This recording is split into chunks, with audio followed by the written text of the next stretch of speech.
Estamos de regreso en Comunicarte con más ideas que vibran en voz alta. Nos decía el otro día Rafael López del Fondo de Cultura Económica que este tipo de libros, que son mapas para entender la historia, es bastante común en otros países. Pero en Chile no habíamos tenido nada como esto y ahora tenemos este trabajo fabuloso que nos cuesta mostrar. Estamos tratando de mostrarlo acá en cámara. Además tenemos 2 cámaras, entonces va a salir cortado. De la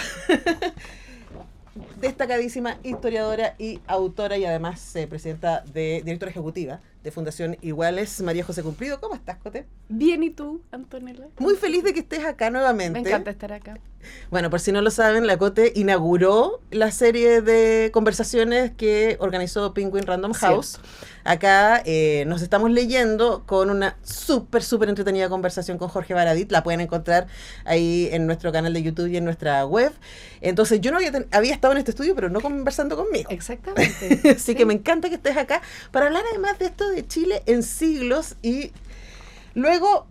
Súper entretenido el ejercicio, pero yo me imagino, Cote, súper difícil el ejercicio, porque lo que tenemos acá es un mapa comparativo de lo que está pasando a nivel mundial, ¿cierto? A nivel latinoamericano y también lo que está pasando en Chile.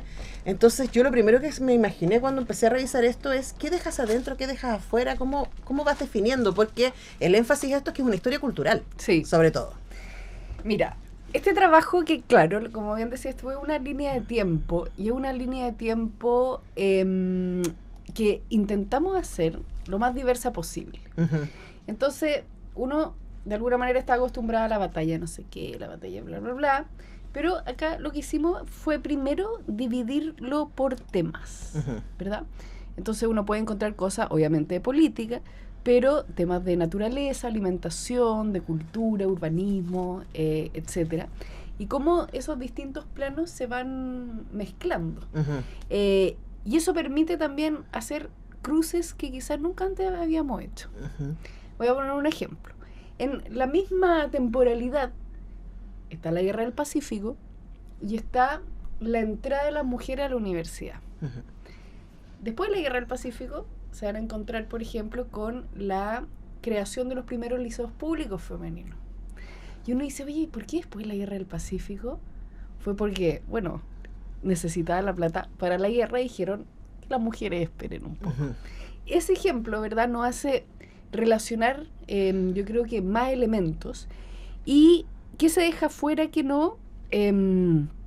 Tratamos con la Ángeles Quinteros, que es la editora, ser lo más diversa posible, de hacer un libro donde efectivamente reconozcas los hitos que siempre te han contado y poner hartos datos que yo creo que pueden ser interesantes para niños, para adolescentes, para familias.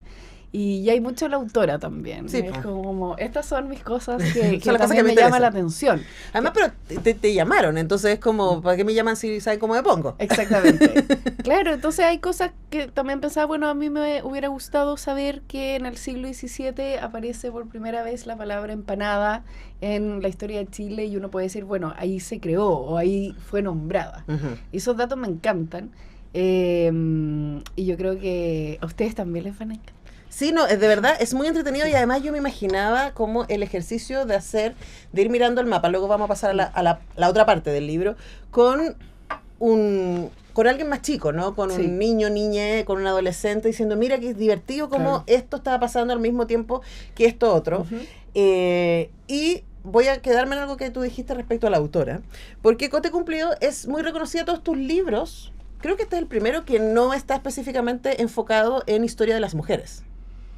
No, tengo otro de Hernando de Magallanes. Ah, Sí, porque sí. ese no está en mi biblioteca. ¿No está? Es que ese fue por Vicens Vivens, Ya. una editorial española. Ya. Que es Entonces, un libro infantil. ok. Te voy a regalar uno. Ya, por favor. Sí. Pero bueno, lo que hemos conocido acá es sobre todo tu libro sobre mujeres, historia de las mujeres, el último del que conversamos en mi ex radio, ¿cierto? Sobre el voto femenino. Y quería preguntarte si con toda tu expertise en el área fuiste descubriendo cosas en este ejercicio del paralelismo, ¿no? Que te ayudaron a entender cosas que tú no habías visto, incluso como historiadora, lo que decías recién. Bueno, efectivamente, claro, lo que decía recién es parte un poco de esa búsqueda y esa obsesión que es como cómo dejamos de pensar la historia de las mujeres como algo distinto. Y también lo que yo creo que uno va descubriendo en este libro es la importancia, digamos, del mundo, cómo pega la historia de Chile. Y pongo un ejemplo. Prácticamente el mismo año que Marx publica el Manifiesto Comunista, Ujú. en Chile se crea el Partido Liberal, Ujú. ¿no? Entonces, siempre nosotros en el colegio hemos tenido una historia de Chile como nosotros, sin Claro. además. Claro, como somos una isla y estamos rodeados por el mar y la cordillera. Exactamente. Pero hay muchas más conexiones de las que uno piensa. La más obvia es, claro, cuando Napoleón, por ejemplo, invade España y todo Latinoamérica está aterrado porque dice, oye, este gallo nos va a venir a atacar, y ahí empiezan a pensar, bueno, ¿qué hacemos mientras el rey de España está preso y está capturado por Napoleón? Pero hay muchas otras, digamos, de esas relaciones como esta que te decía, como la de Marx, después la influencia de Marx en los movimientos obreros, ¿verdad? En Chile, que no se dan 100 años después, es bastante rápido. Entonces eso ayuda a desmitificar esta idea que, uno, Chile está aislado, y dos, que las noticias llegaban demasiado tarde. Ujú. Eso tampoco es cierto, Mira, ¿verdad? Un dato interesante, por ejemplo, y que lo he dicho otras veces, cuando el gran filósofo liberal, el John Stuart Mill, publica este libro, La esclavitud de las mujeres, en Chile lo traducimos 2 años después nomás, ¿no? Hay libros hoy día que son traducidos 10 Sí. años, hoy día no estamos demorando más. Entonces, ahí hay una cosa muy interesante que yo creo que es bueno investigarla, esta relación de Chile con el mundo. sí. Ahora, ¿quién tradujo ese libro? Martina Barroso. Sí, eso te iba a decir, Sí, fue una sí, mujer. sí. Fue una claramente. mujer, sí. Súper importante. Ahora, Chile en siglos, como digo, es este libro ilustrado al otro, o sea, tiene muchas imágenes en la parte del mapa, pero quiero que hablemos un poquito de las ilustraciones que hay acá que tienen Sí. que ver con personajes claves, ¿no? Monteverde, Lautaro, Bartolomé Charp, Rapa Nui, lugares y el cruce de los Andes, terremoto de 1960, lo voy a mostrar ahí, que están ilustrados. Y quería preguntarte también por la selección de estos otros hitos que pusiste al otro lado. Sí, siempre digo como, bueno, si te aburres de un lado, hay otro. Me encanta. Una selección que hicimos con la editorial, es bien diversa, la verdad, y datos bien, en general, poco conocidos. Ujú. Quizá el más conocido puede ser el cruce de los Andes, pero a mí me encanta esta imagen, que están todos los cómics, digamos, ilustrados por Fabián Todorovich, porque uno no dimensiona el cruce de los Andes, ¿no? Como que piensa que es como una pirámide, No. sube y baja. También la diversidad de los pueblos originarios, ¿verdad? Rapa Nui. Hay datos también de la biodiversidad de Chile. Hay datos que no solo tienen que ver con la historia, sino que tienen que ver con nuestro país, desde cómo se componen las regiones, la naturaleza que lo aborda, y cómics con, yo te diría como con datos freaks, Ujú. ¿no? Bartolomé Charp con los piratas que atacan, con historias que cuando éramos niños, o en mi generación al menos, quizá eran más conocidos que hoy día. Bueno, y de hecho quería ir allá, querida mía. Ya. Porque no sé, bueno, sí, creo que tú y yo lo hemos conversado antes, pero la memoria es un territorio en disputa. Sí. De manera consistente. Me parece súper potente que hablemos de eso, porque no es como ya, esto está escrito y se definió que el siglo XIX en Chile fue esto, Ujú. ¿no? Ah, claro. Porque no sé, por ejemplo, hace poco estuvo Cristóbal García Huidobro aquí hablando de su libro sobre Montt, y él invita, a partir de las cartas y de este trabajo más de buscar el Montt más personal, Sí. a repensar algunos de los grandes hitos y decisiones de Montt, a partir de esa mirada, ¿no? Ujú.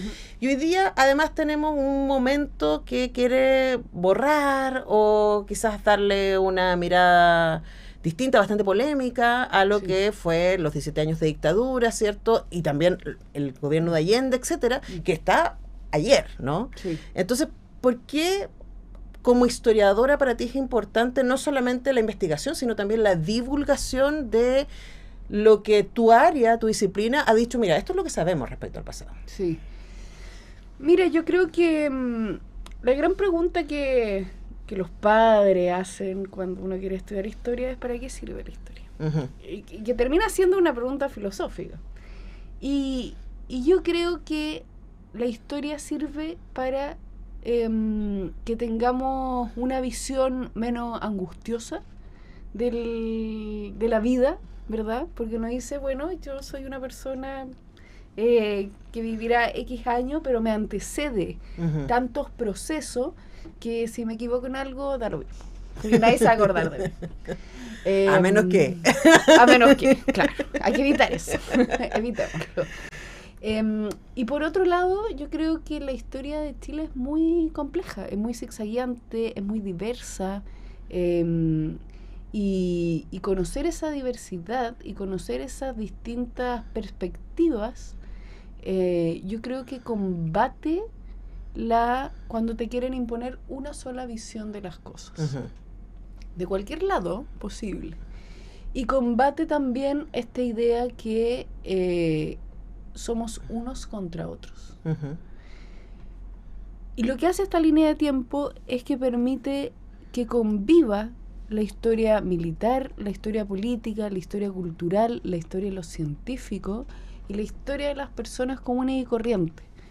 Y cuando lo ves en dibujo y ves cómo las cosas ocurren a la vez, te permite entender que la vida es así. Ujú. Que mientras algo pasa en la política, algo está pasando en tu familia, algo está pasando en la cultura que estás viendo, y cosas están pasando sin que uno lo sepa. Sí.